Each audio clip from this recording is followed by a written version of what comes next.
Hello students, welcome back to the English class. Today we are going to discuss about our poem Animals. And students, this poem is taken from your class 10th NCERT First Flight book. Clear? तो आज हम अपनी poem को देखेंगे DG में. Let's start.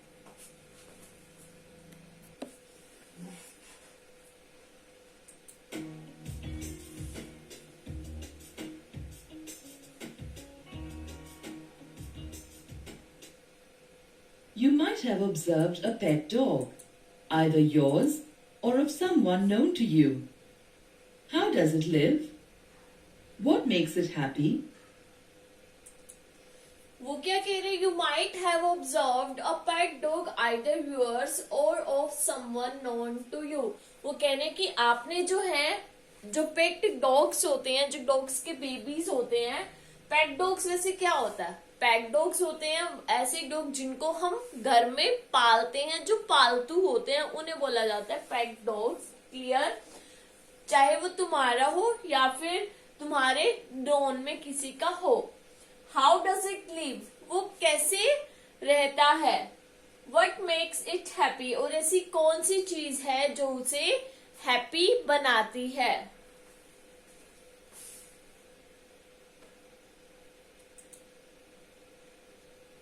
Dogs are simple, adorable, and loving creatures.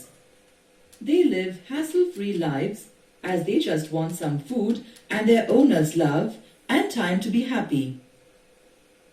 They are not greedy and conniving.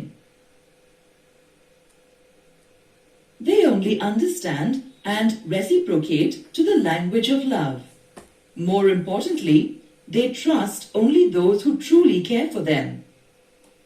Animals are simple-natured. They live as nature designed them to live without trying to become something they are not. तो students वो इसमें क्या बता रहे हैं कि dog जो होते हैं वो कैसे होते हैं. वो बहुत ही लविंग होते हैं, सिंपल होते हैं, एडोरेबल होते हैं. उन्हें बस क्या चीज चाहिए? उन्हें खाने के लिए खाना चाहिए.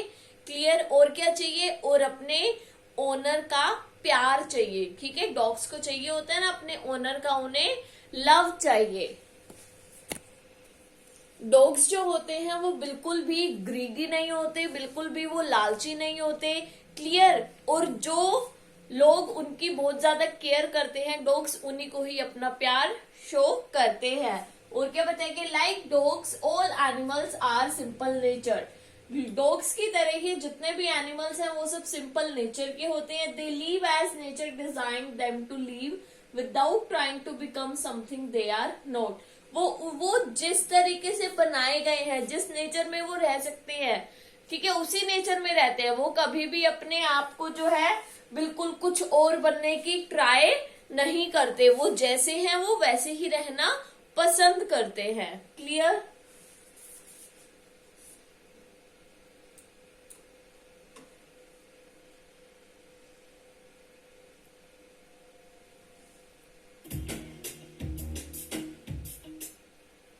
Animals is a poem by Walt Whitman. It talks about how the poet wants to live with animals rather than with humans, who are complicated, confused, and false. इस पोएम में आप ये पोएम जो है राइट की है Walt Whitman ने. Clear? And student, इस पोएम में जो पोएट है वो एनिमल्स के साथ रहना चाहता है, एनिमल्स की तरह अपनी लाइफ को स्पेंड करना चाहता है. उसे लगता है कि ह्यूमन से अच्छे तो एनिमल्स ही होते हैं. क्लियर? और उसे लगता है कि ह्यूमंस कैसे होते हैं? ह्यूमंस बहुत ही ज्यादा कॉम्प्लिकेटेड होते हैं. कॉम्प्लिकेटेड मीन्स जिन्हें समझना बहुत ही मुश्किल होता है, बहुत कंफ्यूज होते हैं, एंड फॉल्स यानी कि झूठे होते हैं. American poet, essayist, and journalist Walter Whitman was born on 31st May 1819 in Long Island, New York. He is one of the most influential American poets. He was a strong advocate of equality of races and abolition of slavery. This advocacy is seen in several of his poems. तो यहाँ पर students आपको poem के बारे में बताया, poet के बारे में बताया गया, जो पोएम के हमारे पोएट हैं वॉल्ट विटमैन। क्लियर, इनका बर्थ हुआ था 1819 में और ये इनकी डेथ हुई थी 1892 में। Was an American poet, essayist and journalist. ये क्या है, ये एक अमेरिकन पोएट है, एसेइस्ट है और जर्नलिस्ट है।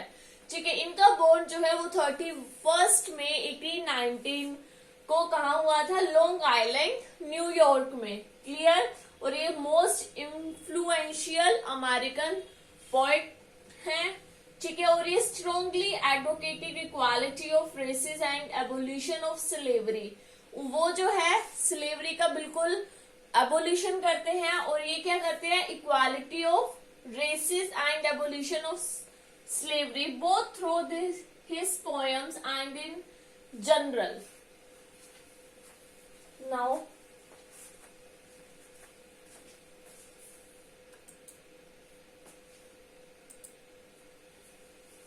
at the beginning, Whitman tried his hand at various jobs like teaching and journalism, and even founded the newspaper Long Islander. It was only when he moved to New York in the late 1830s that he published several poems, short stories, and his novel Franklin Evans, or The Inebriate. He earned his distinction after Leaves on Grass was published in 1855. Whitman broke the tradition of writing rhymes and metrical and wrote his poems in free verse. He died on 26th March 1892 in New Jersey, New York. तो student आपको बताया गया कि जो poet है हमारे Walt Whitman जो है, इन्होंने जो है एज ए जर्नलिस्ट भी स्टार्टिंग में अपना करियर स्टार्ट किया था। इन्होंने एज ए टीचर भी जॉब करी हुई है। ठीक है, और आपने इनकी पोएम ऑलरेडी क्लास में पढ़ ली है। ठीक है, इन प्रीवियस वीडियो। तो स्टूडेंट्स, इसमें आपकी इनकी पोएम में क्या है, बिल्कुल भी राइमिंग स्कीम नहीं है और इनकी जो पोएम है वो बिल्कुल फ्री ऑफ वर्ड्स है। ओके, इन्होंने जो है जो ट्रेडिशन चला आ रहा था पोएम का कि राइमिंग स्कीम होनी चाहिए, उन सबको ब्रेक किया था, तोड़ा था। और इन्होंने जो है इनकी पब्लिश हुई थी poem, stories and novel Franklin Evans of the inebriate only after he moved to New York in the late 1830s और ये डाइड हुए थे 26 March 1892 in New Jersey, New York में।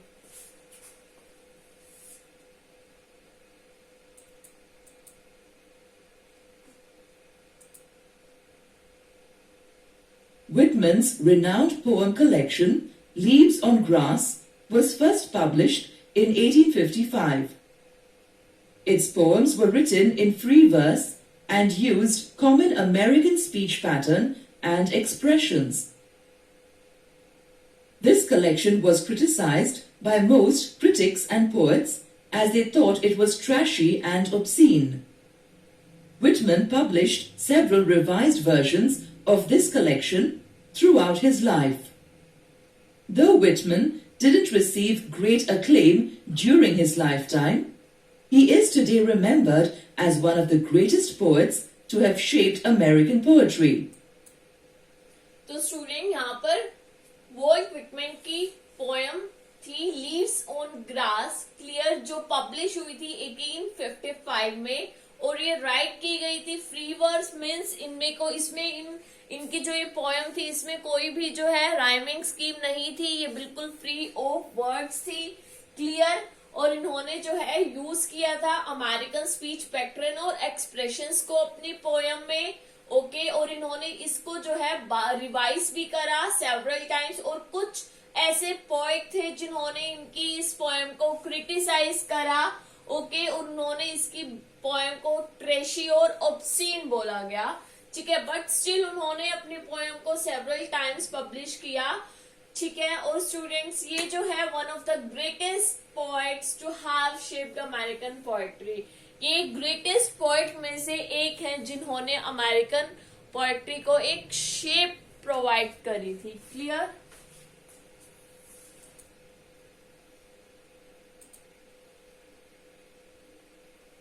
Song of Myself is a poem from Whitman's Leaves on Grass.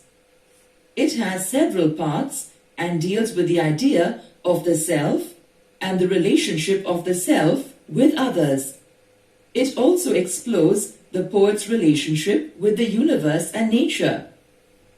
This was published as an untitled poem in the first edition of the collection. After giving it titles such as A Poem of Walt Whitman, An American, and Walt Whitman, तो student की इनकी एक और है song of my self clear is a poem from leaves on grass. ये poem ली गई है leaves on grass से. हैज सेवरल पार्ट्स, इसके बहुत सारे पार्ट्स हैं. Deals with the idea of self and relationship of the self with others. और ये पोएम डील करती है किस आइडिया से? सेल्फ और रिलेशनशिप ऑफ द सेल्फ, खुद से और खुद के जो है रिलेशनशिप से दूसरों के साथ, उससे ये पोएम डील करती है और explores the poets relationship with the universe and nature. और इसमें पोएट्स की रिलेशनशिप को एक्सप्लोर किया गया किसके साथ? यूनिवर्स एंड नेचर के साथ. Clear. was published as an untitled poem in the first edition. और ये publish हुई थी as an untitled poem first edition में. was earlier titled, फिर इसको जो है टाइटल भी दिया गया A Poem of Walt Whitman, an American and Walt Whitman. Clear? Whitman finally gave it its current title in the 1881 edition of the collection. In the poem Animals, the poet says he could live with animals because they are simple and at peace with their lives. He then states how animals are better than human beings. To begin with, animals neither sweat nor complain like humans. Unlike humans, they are not obsessed with their duty to God and live a guilt-free life. तो student ये जो हमारी poem है animals, इसमें जो है poet क्या कह रहा है? पोएट कहता है कि उसको एनिमल्स के साथ रहना है, एनिमल्स की तरह लाइफ जीनी है. क्यों? क्योंकि ये बहुत ही सिंपल होते हैं. क्लियर. बहुत ही पीस यानी कि शांत होते हैं. ठीक है. और अच्छे से अपनी लाइफ को जीते हैं peacefully. Animals are better than human beings. और इसमें इन्होंने बोला कि एनिमल्स जो होते हैं वो ह्यूमन बींग से बहुत ही ज्यादा बेटर होते हैं. क्लियर. एनिमल्स नाइदर स्वेट नोर कंप्लेन लाइक ह्यूमन. स्वेट का मतलब है यहाँ हार्ड वर्किंग से. एनिमल्स हार्ड वर्किंग नहीं करते. ठीक है. और नोर कंप्लेन लाइक, और ह्यूमंस की तरह बार बार जो है वो कंप्लेन भी नहीं करते हैं. क्लियर. और क्या बताया गया इसमें? They are not obsessed with their duty to God and leave a guilt free life. वो जो है बिल्कुल भी ऑब्सेस्ड नहीं होती. जैसे हमें बोला जाता है कि भगवान के लिए आप ये कर दो, ये भगवान के लिए कर दो, ऐसा एनिमल्स में कुछ भी नहीं होता. क्लियर. और वो एनिमल्स जो है वो गिल्ट फ्री लाइफ जीते हैं, कभी भी किसी भी गिल्ट में लाइफ नहीं जीते हैं. Animals are not greedy, so they neither try to own things nor are they dissatisfied. They also do not have oppressive setups that make one kneel in front of or slave for the other.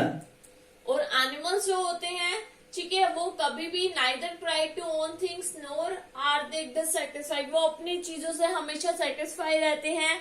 Clear. उन्हें कभी भी ऐसा नहीं होता कि मैं उसकी तरह बन जाऊं या उसकी तरह बन जाऊं.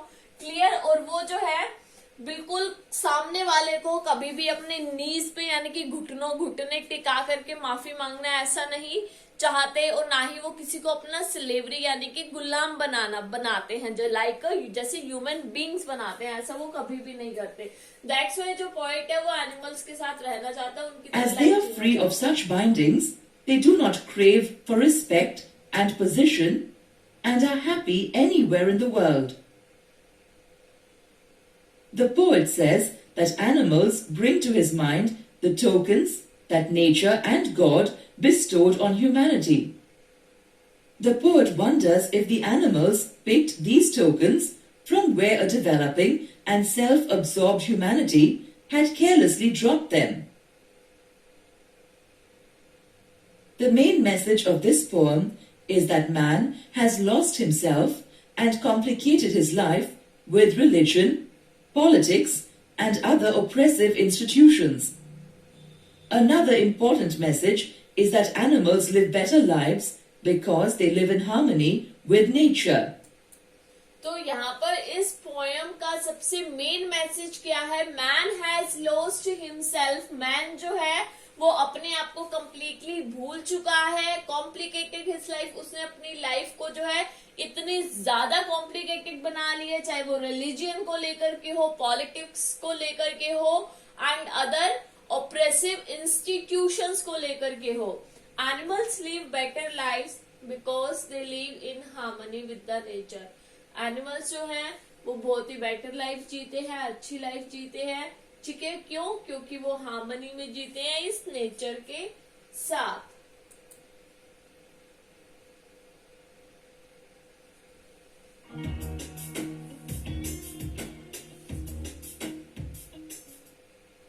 Now read the poem Animals from your textbook and answer the questions here to check your comprehension of it. Students, we have already read about poem in our previous video. I hope you all have watched that part of the video. So अब हम करेंगे इसके कुछ question answers. I think I could turn and live with animals. यहाँ पर poet कह रहे हैं कि मुझे लगता है कि मुझे टर्न हो जाना चाहिए, बदल जाना चाहिए और एनिमल्स के साथ जीना चाहिए। ठीक है, या फिर एनिमल्स के साथ ही, या फिर मैं एनिमल्स में ही कन्वर्ट हो जाऊं। इसमें से आपको बेस्ट ऑप्शन सिलेक्ट करना है। What does the poet want to turn away from? कि पोएट जो है वो किससे जो है टर्न अवे होना चाहता है? The so called civilized human society, human body and mind, the place he lived in. क्या ये जो so called civilized human society है उससे टर्न होना चाहता है, ह्यूमन बॉडी और सिर्फ बॉडी और माइंड से टर्न होना चाहता है, या वो जहां प्लेस, जिस प्लेस पर रह रहा है वहां से टर्न होना चाहता है? तो इसका आंसर होगा ये जो so called civilized human society है उससे। Well done. Our next question is why does the poet want to live like animals and look at them long?